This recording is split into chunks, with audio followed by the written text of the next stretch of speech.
খুৰাদেউ কওকচোন আপুনি কি কফি খাব? দিয়া আৰু কি কফি দিয়া, চেনিটো থাকিলেই হ'ল আৰু। চেনিটো থাকিবই আৰু কফিৰ লগত চেনি ফ্ৰীয়েই। হয় নেকি? তেনেহ'লে মই চেনিকে কিনি লৈ যাওঁ, 2 কেজিমান চেনিকে দি দিয়াচোন, কফি নালাগে। হা, এইটো আকৌ কেনেকুৱা কথা? কিয়, তুমিয়ে কোৱা নাই জানো চেনি ফ্ৰী বুলি? সেইটো কাৰণেহে কৈছোঁ, কফি নালাগে চেনিকে দি দিয়া। চেনিটো মোৰ ঘৰত প্ৰয়োজনীয় হৈ আছে কিনিবলগীয়া, ইয়াতে ফ্ৰীকৈ পাই গৈছোঁ আৰু। ফ্ৰী বুলি কৈছা চেনি, ইয়াৰ পৰাই লৈ যাওঁ আৰু। দি দিয়া 2 কেজিমান। কিয়ে? এনেকুৱা নহয় নহয়, কফিৰ লগতহে ফ্ৰী চেনি। এইখন চেনি দোকান নহয় নহয়, গেলামালৰ দোকান।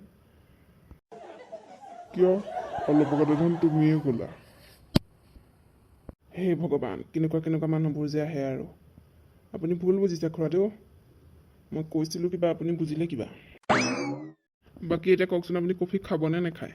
নাখাওঁ দিয়া, প্ৰথমতে ফ্ৰী বুলি ক'লা, এতিয়া আকৌ ফ্ৰী নহয় বুলি কৈছা চেনিটো।